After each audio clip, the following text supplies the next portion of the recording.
So now quickly I wanted to invite the next speaker tonight, ladies and gentlemen. Of course, we have three more speakers जिनको हम यहाँ पे सुनने वाले हैं आज. So be ready for the same. Now I would like to invite the President, Mrs. India Institution and Assistant Professor of Economics, South Gujarat University, Mr. Madhusudan Raj. Ladies and gentlemen, let's please give it up. Please give it up for him. Just give me a minute, sir. पीछे जितने भी लोग बैठे हैं मेरे दोस्त, आप लोग आगे आ सकते हैं. There are a lot of number of tables which are empty. तो आई वॉन्ट आप लोग पीछे जितने लोग बैठे हैं वो लोग आगे आ जाए. सो जितने भी हमारे स्पीकर्स हैं उनको भी ज़्यादा कंफर्टेबल होगा आप लोगों को स्पीच डिलीवर करने में. सो आई रिक्वेस्ट यू गाइज, मुझे आप लोगों से मैं विनती करना चाहती हूँ जो एकदम पीछे बैठे हैं, आप लोग प्लीज़ अपने सारे फ्रेंड्स के साथ आगे आ जाए. Okay, alright, please continue sir. Mister Madhusudan Raj sir.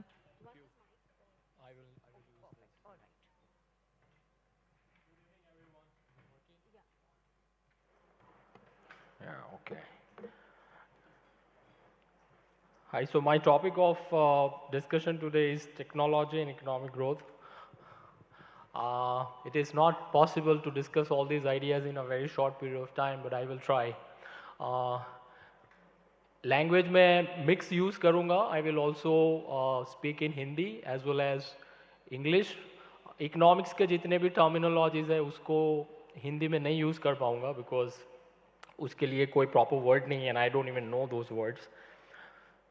So everybody is talking about technology over here. Technology is nothing but an idea. ये जो machines आप यहाँ पे देख रहे हैं वो सारे machines उस technology का physical extension है.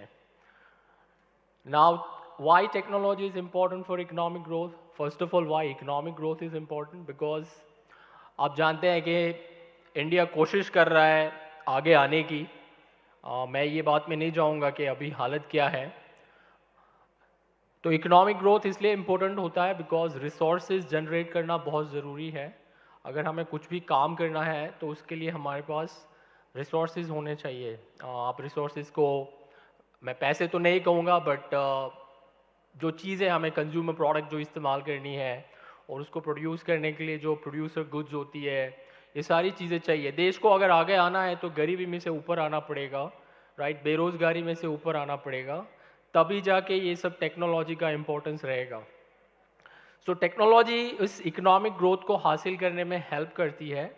वो एक आइडिया है. उसका इम्पोर्टेंस क्या है कि वो आपको, जैसे हमारे पहले स्पीकर थे मिस्टर मेंडीज़, उन्होंने बताया कि वो उसी कॉस्ट में बहुत सारी चीज़ें प्रोड्यूस कर सकती है. तो इकोनॉमिक्स में हम उसको कहते हैं कि ये इकोनॉमिक्स ऑफ स्केल हमें मिलता है. आई डोंट नो आप लोगों में से कितनों को इकोनॉमिक्स पता है, बट मैं कुछ टर्म्स यूज़ करूँगा. जो law of diminishing marginal physical returns है उससे वो हमें बाहर निकालता है. सो अगर आप बहुत सारे फिजिकल कैपिटल का यूज़ करोगे, जैसे बहुत सारा टूल्स इस्तेमाल किया, तो एक हद के बाद फिर वो प्रोडक्शन करने में हेल्प नहीं करेगा. तो वहाँ पे आप डिफरेंट आइडियाज़ लगा सकते हो और उसी फिजिकल कैपिटल का यूज़ करके आप ज़्यादा चीज़ें प्रोड्यूस कर सकते हो, जैसे कि ये 3D प्रिंटिंग के जो मशीन है वो करते हैं. सो इस वजह से टेक्नोलॉजी और उसका जो फिज़िकल एक्सटेंशन है, टूल्स मशीन्स जो हैं, वो ग्रोथ के लिए इम्पॉर्टेंट हो जाते हैं. नाउ ये टेक्नोलॉजी हवा में तो आती नहीं है. हमें पहले ये सोचना पड़ेगा कि अगर टेक्नोलॉजी इम्पॉर्टेंट इतनी है तो टेक्नोलॉजी कहाँ से आती है, कौन डिटरमाइन करता है टेक्नोलॉजी को. सो फिज़िकल कैपिटल और ह्यूमन कैपिटल जो है वो दोनों डिसाइड करते हैं टेक्नोलॉजी को. सो आपको स्लाइड चलानी हो तो आप स्लाइड चला सकते हैं, because they will come to know. Right, so as I said, human capital and physical capital दोनों इंपॉर्टेंट है. So you can have a next slide. So पहले बात करेंगे फिजिकल कैपिटल कहाँ से आता है. ये जो सारी चीज़ें हमारे सामने हैं, ये जो माइक है, ये जो मोबाइल फ़ोन का मैं इस्तेमाल कर रहा हूँ, और जितनी भी टेक्नोलॉजी या उसका टेक्नोलॉजी का जो फिज़िकल एक्सटेंशन है यहाँ पे, वो जो हम यूज़ कर रहे हैं, वो सब कहाँ से आता है. तो वो सब आता है, एक प्रोसेस है अब वो मैं पूरी समझा नहीं पाऊंगा बिकॉज उसके लिए आपको प्रॉपर क्लासेस अटेंड करने पड़ेंगे, इकोनॉमिक्स पूरा समझना पड़ेगा। बट बहुत ब्रीफली बताऊं तो हमको पहले कुछ चीज़ पैदा करनी पड़ेगी, हमें इनकम का सोर्स करना पड़ेगा। हमारे पास कुछ नहीं है बट हम सब कुछ ना कुछ कर सकते हैं। सो मैंने कुछ चीज़ें पैदा की। लेट्स से मैं रॉबिन्सन क्रूज़ो का एग्जांपल दूंगा, अगर आप लोगों को रॉबिन्सन क्रूज़ो की कहानी मालूम है।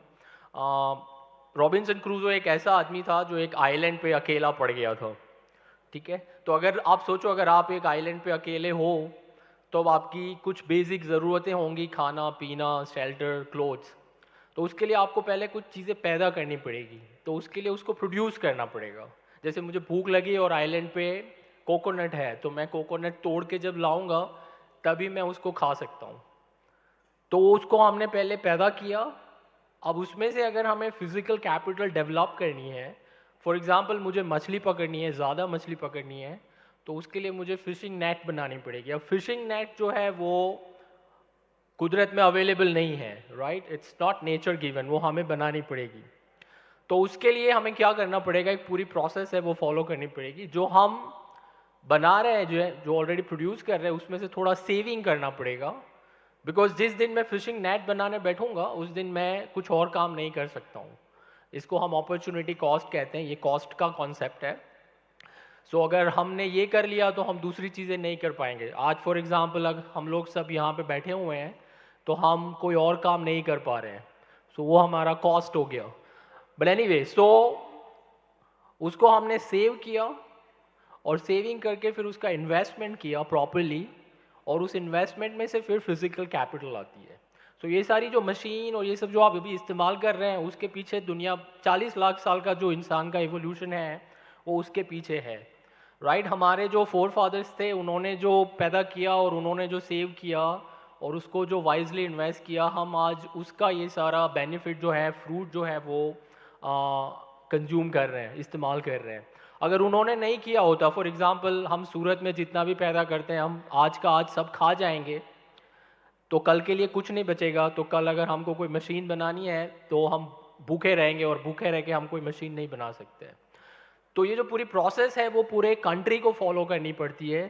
सेविंग, पहले आपने प्रोड्यूस किया और आपने कंज्यूम किया less than what you have produce, so आपके पास कुछ बच गया, और जो बच गया है उसका आपने इस्तेमाल किया, इन्वेस्टमेंट किया वो चीज़ बनाने में जो आपको फ्यूचर में आपका इनकम बढ़ाएगी। बिकॉज टेक्नोलॉजी जो है, ये फिजिकल जो टूल्स है, मशीन है, कैपिटल है, वो आपका फ्यूचर इनकम को आगे ले जाने में हेल्प करेगी। फॉर एग्जांपल यहाँ पे जो 3D टेक्नोलॉजी सब है, राइट, उसको बनाने के पीछे जैसे मैंने बोला 40 लाख साल का नॉलेज और सब कुछ लगा हुआ है। और उसकी मैं बात, अगर आपको ऐसा लगता है कि मैं मजाक कर रहा हूँ तो खुद बना के देखिए, तो आपको पता चलेगा कि ये कितना डिफ़िकल्ट काम है। अब ये सारी प्रोसेस चलती रहती है और हमें हम उस पर ध्यान नहीं देते हैं, बट हम इकोनॉमिस्ट हैं तो हमको ये सब हम समझते हैं। Okay, so physical capital is very important for developing physical extension है टेक्नोलॉजी का। अब फिजिकल कैपिटल को क्या डिटरमाइन करता है? दो चीज़ है टेक्नोलॉजी के बारे में, आज सबने बताया टेक्नोलॉजी बड़ी अच्छी है, 3D प्रिंटिंग टेक्नोलॉजी आपने इंपोर्ट कर ली एंड एवरीथिंग। बट जो सबसे इम्पॉर्टेंट चीज़ है कि ये टेक्नोलॉजी का डेवलपमेंट, इनोवेशन और उसका डिफ्यूजन दोनों करने में आपको ह्यूमन कैपिटल लगता है ना। What is human capital? Human capital is nothing but skilled and knowledge of your population, या आपका लेबर फोर्स। सो आपने अगर फॉरेन से टेक्नोलॉजी मंगवा भी ली, पर अगर आपके पास लेबर फोर्स नहीं है इस मशीन का प्रॉपर इस्तेमाल करने के लिए, तो आप उस मशीन का कुछ नहीं कर पाओगे।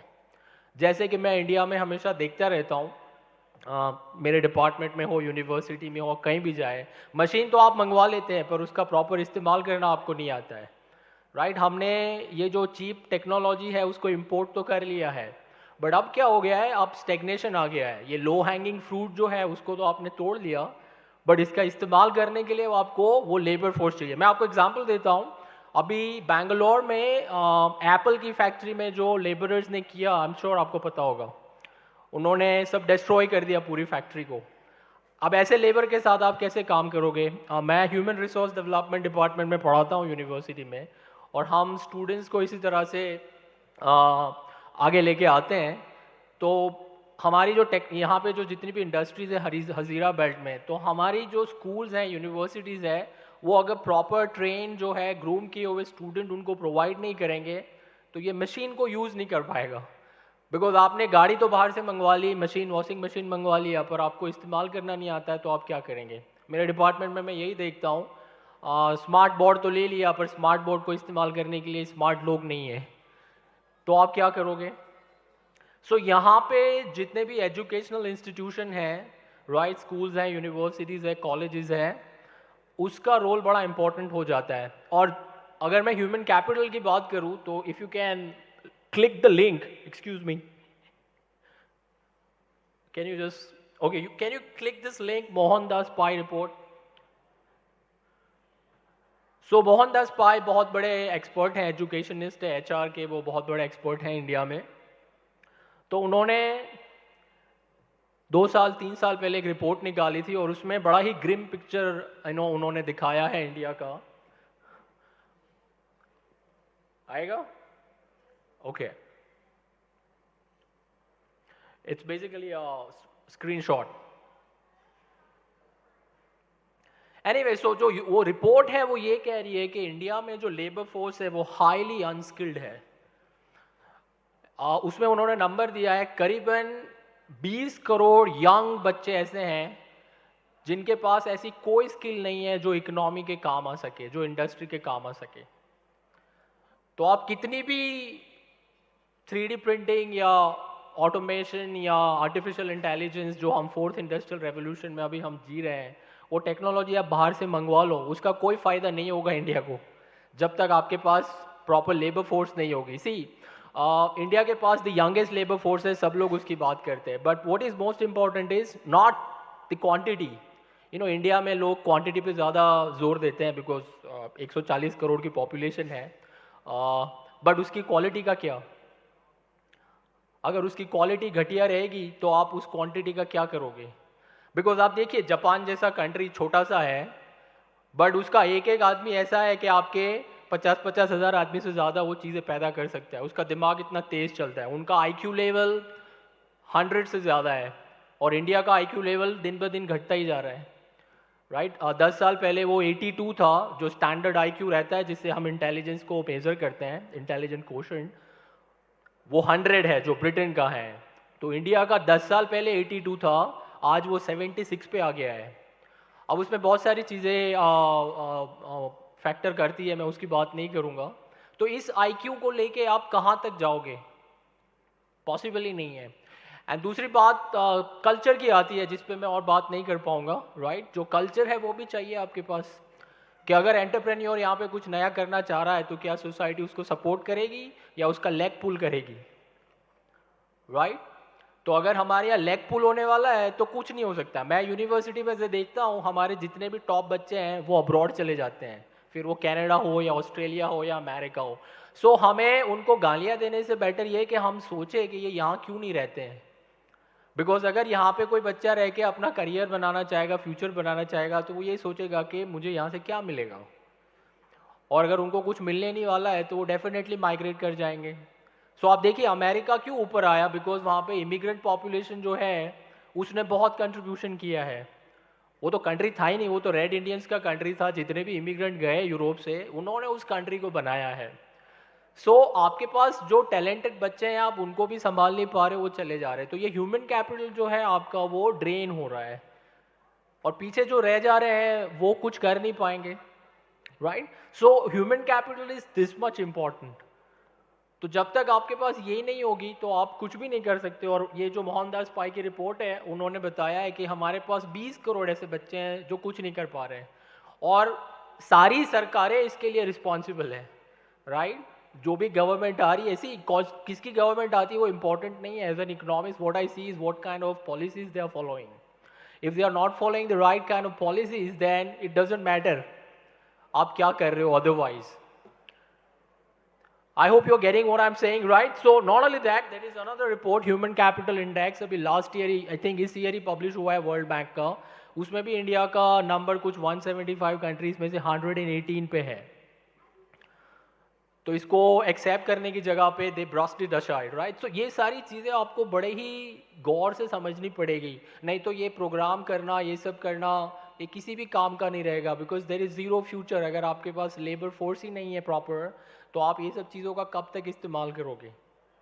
इसलिए मैं कह रहा हूँ कि जो एजुकेशनल इंस्टीट्यूशन है, और I think as an educationist and as an academician मैं कोई ज़्यादा उम्मीदें नहीं रखता हूँ स्कूल्स और कॉलेजेस और यूनिवर्सिटी से, right? What I truly believe is जो गूगल कर रहा है अभी, उन्होंने अपनी ट्रेड स्कूल्स चालू कर दिए। सो आप अगर खाली एजुकेशन इंस्टीट्यूशन पे डिपेंड करेंगे इंडस्ट्री वाले, तो मेरे ख्याल से आपको निराशा ही हाथ में लगने वाली है। सो आई विल बिलीव दैट आप खुद अपनी, जैसे आप अपने यहाँ पे अपने प्रॉपर इंजीनियर ट्रेन कर सकते हैं।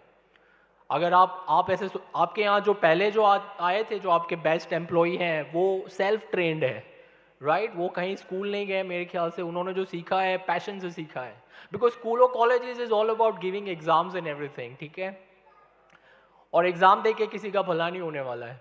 बट एनीवे, सो इंडस्ट्री को खुद सोचना पड़ेगा कि क्या अगर स्किल हमें लेबर फोर्स प्रोवाइड नहीं कर पा रही है हमारी सिस्टम, एजुकेशनल सिस्टम, तो हमें खुद चालू करना पड़ेगा।